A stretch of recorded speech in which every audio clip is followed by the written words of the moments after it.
আসসালামু আলাইকুম। মাহমুদুল্লাহ রিয়াদ, জাকের আলী অনিক এবং রিশাদ হোসেন।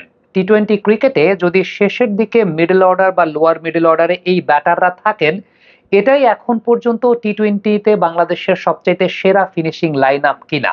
হ্যাঁ, কাগজে কলমে আপনি সেটাই বলতে পারেন। তবে আমি একটু টেকনিক্যালি যেতে চাই। সত্যি কথা বলতে এই তিনজন বিচ্ছিন্নভাবে বিভিন্ন সময়ে বাংলাদেশের পক্ষে পারফর্ম করেছেন। কিন্তু কোলাবোরেট ওয়েতে বা কালেকটিভ ওয়েতে একসঙ্গে জ্বলে ওঠাটা বা তিনজনের মধ্যে যে কোনো দুইজনের জ্বলে ওঠাটা এটা কিন্তু খুব গুরুত্বপূর্ণ। তবে কাগজে কলমে টেকনিক্যালি কেন আমি আসলে এই তিনজনকে সেরা বলছি ফিনিশিং এর ক্ষেত্রে সেই ব্যাপারে একটু ব্যাখ্যা করতে চাই। প্রথমত, আমাদের এখানে ট্রেডিশন অনুযায়ী যেটা হয় যে এই টাইমের ব্যাটার যারা থাকেন এক্সেপ্ট মাহমুদুল্লাহ, আমরা এতদিন যেটা দেখে এসেছি বিহাইন্ড দ্য স্কোয়ার রান করতে তারা বেশি স্বাচ্ছন্দ্য বোধ করেন। কিন্তু এই সময়কার ব্যাটসম্যানদের যেটা সবচাইতে বেশি গুরুত্বপূর্ণ সেটা হচ্ছে ভি জোনটা খুব ভালো মতো ব্যবহার করা এবং সঙ্গে মিড উইকেটটা খুব ভালো মতো ব্যবহার করা বা এক্সট্রা কভার জোনটাকে ব্যবহার করা। But to be very honest, বাংলাদেশে মাহমুদুল্লাহ রিয়াদ ব্যতীত এই সময়ের ব্যাটারদের এই জোনগুলো ব্যবহার করতে খুবই কম দেখা যায় বা এবিলিটির জায়গাটা আসলে খুব কম। আমরা রিসেন্টলি যে ম্যাচটা দেখলাম লখনৌ এবং চেন্নাইয়ের, খেয়াল করে দেখেছি যে মার্কাস স্টয়নিস কিন্তু ভি জোনটা খুব ভালো মতো ব্যবহার করেছেন। সো এই টাইমের ব্যাটারদের ভি জোন ব্যবহার করার ক্যাপাবিলিটিটা খুব গুরুত্বপূর্ণ। মাহমুদুল্লাহ রিয়াদের এক্সট্রা কভার জোনটা ব্যবহার করার খুব ভালো সক্ষমতা আছে, লং অন জোনটা ব্যবহার করার সক্ষমতা আছে, বিহাইন্ড দ্য স্কোয়ারও তিনি খুব ভালো খেলেন, ব্যাকওয়ার্ড পয়েন্ট দিয়ে রান বের করতে পারেন এবং তার ট্রেডমার্ক শটটা আমরা নিধাস ট্রফিতে যে ছক্কাটা মেরেছিলেন ডিপ স্কোয়ার লেগ অঞ্চল দিয়ে, খুব রিসেন্টলি শ্রীলঙ্কার সঙ্গেও তিনি ডিপ স্কোয়ার লেগ অঞ্চল দিয়ে ছক্কা মেরেছেন। যে ম্যাচটাতে মাহমুদুল্লাহ ৫৪ করেছেন শ্রীলঙ্কার সঙ্গে, যে প্রথম টি-টোয়েন্টি ম্যাচ, আমরা যদি একটু ওয়াগন বিলটা খেয়াল করে দেখি একটা বিষয় খেয়াল করব, লং অন লং অফ দিয়ে তিনি সর্বমোট ২২টা রান নিয়েছেন। ৫৪র মধ্যে ভি জোন দিয়ে তিনি ২২টা রান নিয়েছেন। তার মানে একটা ব্যালেন্স কিন্তু রয়েছে। মিড উইকেট জোন দিয়ে তিনি ৫টা রান নিয়েছেন, ২১ রান নিয়েছেন স্কোয়ার লেগ জোন দিয়ে। সো এই যে বিষয়টা আমরা দেখতে পাচ্ছি যে ১৬ আর ৬ ২২ লং অন লং অফ দিয়ে আর ৫ ২৭ run, mid wicket long on long of দিয়ে ২৭টা রান। তার মানে একটা ব্যালেন্স কিন্তু রয়েছে। খুব রিসেন্টলি আমরা লিটন কুমার দাসের একটা পরিসংখ্যান দেখাচ্ছিলাম যে লিটন কুমার দাসের ক্ষেত্রে দেখা যায় ৮৫% ক্ষেত্রে তিনি আসলে রানগুলো নেন বিহাইন্ড দ্য স্কোয়ার থেকেই। সো এই জায়গাটা আমাদের একটা ভ্যাকুয়াম কিন্তু সবসময় আছে। আমাদের ব্যাটাররা নরমালি যেটা হয়, যেহেতু লং হ্যান্ডেলে বা ফ্রন্ট লেগ ক্লিয়ার করতে ব্যাটিং করতে খুব বেশি স্বাচ্ছন্দ্য বোধ করেন না। মাহমুদুল্লাহ বা মুশফিকের কথাও যদি বলি, এরা ছাড়া সত্যিকার অর্থে ওই জোন দিয়ে রান করার এবিলিটি আসলে খুব কম ব্যাটার আছে। তাওহিদ নাওয়াডেজ মিডল অর্ডারে ডেফিনিটলি একটা বড় ভরসার জায়গা বাংলাদেশে, কিন্তু আমরা লোয়ার মিডল অর্ডার নিয়ে কথা বলছি এই আলোচনাটায়।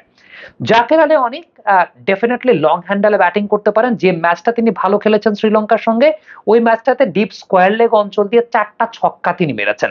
ডিপ স্কোয়ার লেগ অঞ্চল দিয়ে তিনি ৩০ রান নিয়েছেন, ১১ রান নিয়েছেন ডিপ ফাইন লেগ অঞ্চল দিয়ে। কিন্তু ব্যালেন্সের কথা যেটা বলছিলাম, ওই তার ইনিংসের মধ্যে ২২টা রান কিন্তু তিনি নিয়েছিলেন লং অন এবং লং অফ অঞ্চল দিয়ে।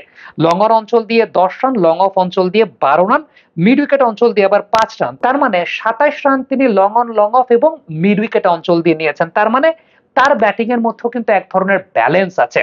আর সবচেয়ে উল্লেখযোগ্য ব্যাপার, জাকের কিন্তু অ্যাক্রস খেলেন না, জাকের ফ্রন্ট লেগটাকে ক্লিয়ার করতে পারেন। আবারও বলি, ফ্রন্ট লেগ ক্লিয়ার করা এটা কিন্তু একটা ব্যাটসম্যানের সবচেয়ে বড় বৈশিষ্ট্যের জায়গা। মাহমুদুল্লাহ এবং জাকের তারা অ্যাক্রস গিয়ে ব্যাটিং করেন না, তারা ফ্রন্ট লেগ ক্লিয়ার করার অপশনটা রাখেন। সো এটা একটা অ্যাডভান্টেজের বিষয়।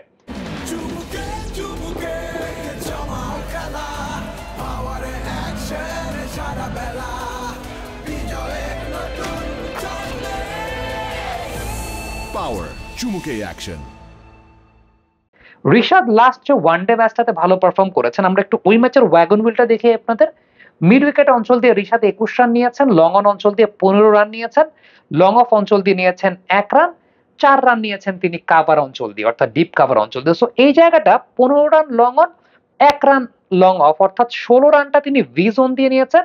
আর একটু কাছাকাছি ধরে মিড উইকেট অঞ্চল, লং হ্যান্ডেলে ব্যাটিং করা বা ফ্রন্ট লেগ ক্লিয়ার করার ক্ষেত্রে মিড উইকেট অঞ্চল দিয়ে ২১টা রান, এটাও কিন্তু একটা পজিটিভ সাইন। সো আমার যে মূল বিষয়ের জায়গাটা সেটা হচ্ছে, এর আগে আমাদের ওই পজিশনে যারাই ব্যাটিং করেছেন, আমরা যদি আফিফের কথাও চিন্তা করি, definitely Afif is not a slogger. তাকে টি-টোয়েন্টি ক্রিকেটে স্লগিং এর কাজে ব্যবহার করার জন্য আসলে নেয়া হয়েছে। বাট আফিফের ওই টাইমের রানগুলো কিন্তু maximum behind the square. So এটা একটা খুব উল্লেখযোগ্য বিষয় যে এখন যে তিনজন ব্যাটারকে আমরা পাচ্ছি, জাকের আলী অনিক, মাহমুদুল্লাহ রিয়াদ এবং সেই সঙ্গে রিশাদ হোসেন, তিনজনেরই কিন্তু ভি জোন এবং মিড উইকেট জোন ইউটিলাইজ করার এবিলিটি রয়েছে। সেই সঙ্গে তাওহিদ হৃদয় তো আছেনই, যার ম্যাক্সিমাম স্কোরিং শটটাই আসলে মিড উইকেট অঞ্চল দিয়ে। সো আমার কাছে মনে হয় যে কাগজে কলমে এটা বাংলাদেশের ফিনিশিং লাইন আপের দিক থেকে সেরা ফিনিশিং লাইন আপ। এখন দেখার বিষয় একসঙ্গে সবাই জ্বলে উঠতে পারেন কিনা, কারণ একসঙ্গে জ্বলে উঠতে না পারলে বা ৩ জনের মধ্যে অন্তত ২ জন খেলে না দিলে সেটা কিন্তু ডিফিকাল্ট, এবং ডেফিনেটলি টিমে আসলে যখন দরকার ভাইটাল সময় ভাইটাল প্লেয়ারটার জ্বলে ওঠাটা খুব জরুরি। Thank you very much. Comment বক্সে আপনাদের মন্তব্য মতামত জানতে চাই, লিখে পাঠাবেন।